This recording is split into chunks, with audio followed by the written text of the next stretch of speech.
नमस्कार बच्चों, आज हम कक्षा 6 में एक नया अध्याय आरंभ करने जा रहे हैं। अध्याय नंबर 17 और नाम है वाक्य रचना या व्यवस्था।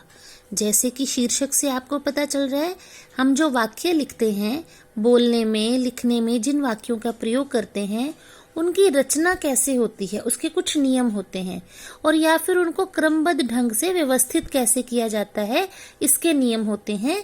तो हम आज जानेंगे कि हम वाक्य को सही रूप में कैसे लिख सकते हैं। शुरू करते हैं। आप सब जानते हैं कि भाषा की सबसे छोटी इकाई वर्ण है। वर्णों का सार्थक समूह शब्द कहलाता है। ये शब्द की परिभाषा है। वर्णों का सार्थक समूह शब्द कहलाता है। सार्थक का मतलब होता है जिसका कोई अर्थ निकलता हो, ठीक है ना। सा मैंने साथ और अर्थ मतलब जिसका अर्थ हो, जिसका कोई मतलब हो, तथा शब्दों का सार्थक समूह वाक्य कहलाता है। ये हमारे वाक्य की परिभाषा है। ये शब्द की परिभाषा है कि वर्णों का सार्थक समूह शब्द कहलाता है, क्योंकि शब्द वर्णों से बने होते हैं, और शब्दों का सार्थक समूह वाक्य कहलाता है, क्योंकि वाक्य शब्दों से मिलकर बनते हैं। निम्नलिखित उदाहरण को ध्यान से पढ़िए। पहला है, अध्यापिका चाहती है कि उसके शिष्य अच्छे बने। अब ये सार्थक वाक्य है, क्योंकि हमें इसका अर्थ पता चल रहा है, इसमें कुछ अर्थ निकल रहा है, ठीक है ना। इसका मतलब हमें समझ में आ रहा है।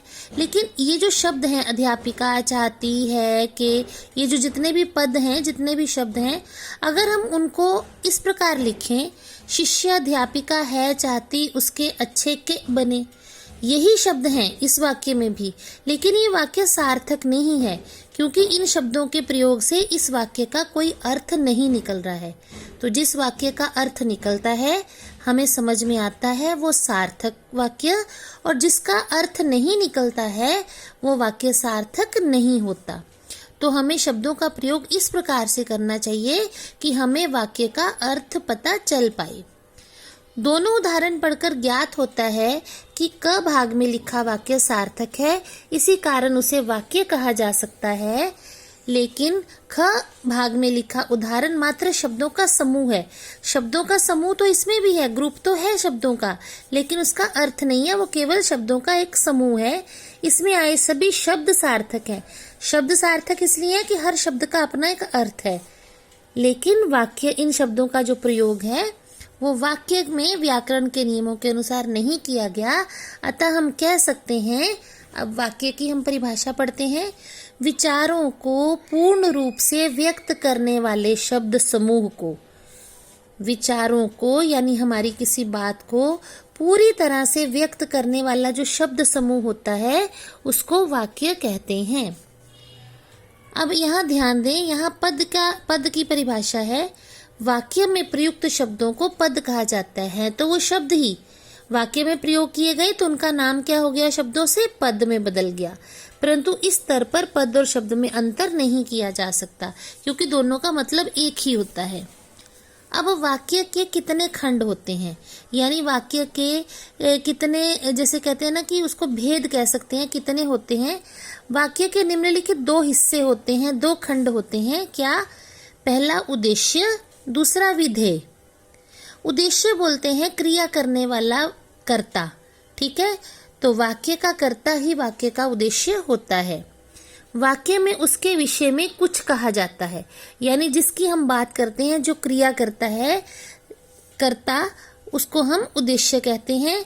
और उद्देश्य यानी उस कर्ता के विषय में जो कुछ भी कहा जाता है, जो कुछ भी बात की जाती है, वह बात विधेय कहलाती है। इसके अंतर्गत कर्म तथा कर्म के विशेषण, क्रिया और क्रिया विशेषण आते हैं। यानी वाक्य में तीन चीजें होती हैं। पहला होता है कर्ता, फिर होता है कर्म, फिर होती है क्रिया, ठीक है। तो जो कर्ता है वो उद्देश्य है, और कर्म और क्रिया जो है वो विधेय कहलाते हैं। अब उदाहरण देखते हैं। हमारे पास ये कुछ वाक्य हैं।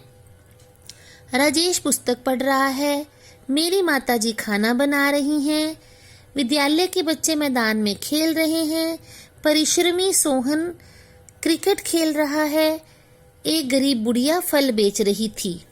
अब यहाँ पे देखेंगे क्रिया करने वाला कौन होता है? कर्ता, यानी कौन? राजेश। तो राजेश करता है, इसलिए राजेश क्या हुआ? उद्देश्य। और उसकी क्रिया क्या है कि वो पुस्तक पढ़ रहा है, तो ये पुस्तक पढ़ रहा है जो बाकी का हिस्सा है वाक्य का, ये हो गया हमारा विधेय। देखिए, राजेश उद्देश्य है और पुस्तक पढ़ रहा है विधेय हो गया। अब मेरी माताजी खाना बना रही हैं। खाना बनाने की क्रिया कौन कर रहा है? माताजी। तो माताजी करता है, इस वाक्य की क्रिया करने वाली हैं, तो ये बन गई उद्देश्य, ये मानी जाएंगी। वाक्य का ये हिस्सा मेरी माताजी उद्देश्य बन जाएगा। देखिए, और बाकी का जो वाक्य है खाना बना रही है, खाना कर्म है, बनाने की क्रिया हो रही है, तो ये बन गई सारी चीजें विधेय में। अब अगला है, विद्यालय के बच्चे मैदान में खेल रहे हैं। कौन खेल रहा है? खेलने की क्रिया कौन कर रहा है? विद्यालय के बच्चे। तो उद्देश्य कौन हुआ? विद्यालय के बच्चे, ये देखिए। और मैदान जो है कर्म है और खेलने की क्रिया हो रही है, तो ये बाकी का वाक्य, जो बाकी का खंड है, वो विधेय में आएगा। 2 हिस्से कर दिए ना वाक्य के।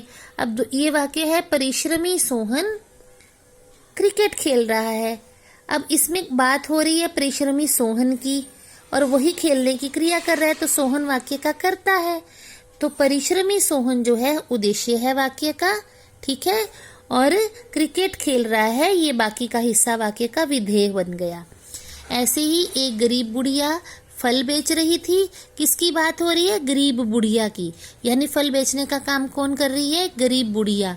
तो ये वाक्य की कर्ता है, इसलिए ये वाक्य की उद्देश्य होगी। ये देखिए, उद्देश्य के अंतर्गत लिखा गया है। और क्रिया हो रही है बेचने की, कर्म है फल, जिसको वो बेच रही है। क्या बेच रही है? फल। तो फल बेच रही थी, ये वाक्य जो है हमारा विधेय बन जाएगा। तो इस तरह हम वाक्य को 2 खंडों में बांट सकते हैं। एक कर्ता जो उद्देश्य होता है, और बाकी का हिस्सा जो वाक्य का है वो विधेय कहलाता है, जिसमें कर्म तथा क्रियाएं आती हैं, क्रिया विशेषण आते हैं। अब ध्यान दें कि प्रत्येक वाक्य के शब्दों यानी पदों में एक क्रम होता है, एक सीक्वेंस होता है, जिसको हम पद भी, इसके बाद हमने कौन सा एक शब्द के बाद दूसरा कौन सा शब्द जोड़ना है, फिर उसके बाद कौन सा शब्द आएगा, क्रम के हिसाब से जो शब्द हम जोड़ते हैं तब वो वाक्य बनता है। और उन क्रमों को पद क्रम कहा जाता है। पद क्रम संबंधी सामान्य नियम है। हम किसी वाक्य को लिखते हैं तो हम कौन कौन से नियम उसके किन किन नियमों का अनुकरण करते हैं? तो सामान्यतः वाक्य में के पहले कर्ता, फिर कर्म तथा अंत में क्रिया होती है। अब जैसे मैंने अभी आपको ऊपर भी बताया था, उदाहरण देख लेते हैं। रमेश निबंध लिखता है, तो कर्ता कौन है? रमेश। तो कर्ता सबसे पहले आएगा, कर्ता, फिर आएगा कर्म। कर्म कैसे ढूंढेंगे? क्रिया के आगे क्या लगा के। क्या लिखता है? निबंध। तो निबंध के आ गया कर्म, पहले कर्ता, फिर कर्म और फिर क्रिया। यहाँ लिखने की क्रिया हो रही है। कई बार होता है अकर्मक वाक्य जिसमें कर्म नहीं होता, तो कर्ता के बाद सीधा क्या आ जाता है? क्रिया। जैसे ये है, राम सो रहा है। ठीक है, जिन वाक्यों में कर्म नहीं होता, अकर्मक वाक्य होते हैं, उसमें कर्ता आता है पहले, फिर क्रिया आती है। तो ये वाक्य लिखने का एक पद क्रम है। विस्मयादि बोधक पद के वाक्य विस्मयादि बोधक पद वाक्य के आरंभ में लगते हैं, जैसे अरे तुम कब आए। ठीक है ना। अगला है, क्रिया विशेषण शब्द क्रिया से पूर्व रहता है। क्रिया विशेषण क्या होता है? वो शब्द जो क्रिया की विशेषता बताता है। उदाहरण देखते हैं, जैसे घोड़ा धीरे धीरे चलता है। अब यहाँ पे घोड़ा जो है कर्ता है, क्रिया करने वाला है, क्रिया हो रही है चलने की।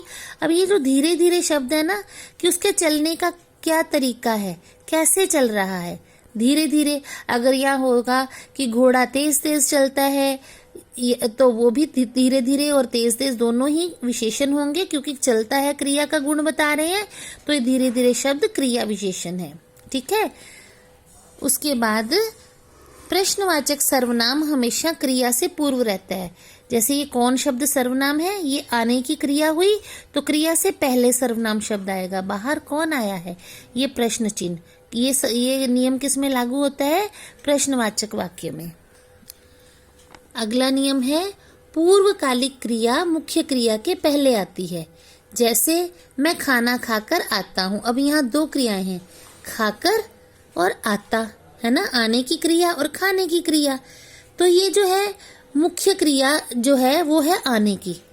लेकिन उससे पहले जो क्रिया हुई पूर्वकालिक क्रिया खाना खाने की, तो जो पूर्वकालिक क्रिया होती है वो मुख्य क्रिया से पहले आती है। हम इसको पदक्रम में अगर सही लिखेंगे तो ये वाक्य बनता है मैं खाना खाकर आता हूँ। अगर हम इसको गलत तरीके से व्यवस्थित करें, पदक्रम सही ना हो, तो हम वाक्य अगर लिखेंगे मैं आता हूँ खाना खाकर, तो वो वाक्य गलत हो जाता है। ठीक है, मुख्य क्रिया से पहले पूर्वकालिक क्रिया का आना आवश्यक है। नेक्स्ट है पदक्रम तर्क संगत होना चाहिए। तर्क संगत मतलब उसका कोई अर्थ निकलना चाहिए। ऐसे कैसे कोई भी शब्द कहीं नहीं जोड़ना चाहिए। जैसे एक फूल की माला लाओ, हमने शुद्ध शब्दों का शुद्ध वाक्य कैसे लिखते हैं ये हमने पढ़ा था ना, वाक्यों की शुद्धता वाला संशोधन वाला चैप्टर। एक फूल की माला लाओ, अब एक शब्द फूल के साथ नहीं आना चाहिए, फूलों की एक माला लाओ, ये सही वाक्य है। तो पदक्रम जो है तर्क संगत होना चाहिए। इसका कोई तर्क नहीं, कोई अर्थ नहीं निकल रहा, ये वाक्य अशुद्ध है। इसका शुद्ध रूप क्या होगा? फूलों की एक माला लाओ।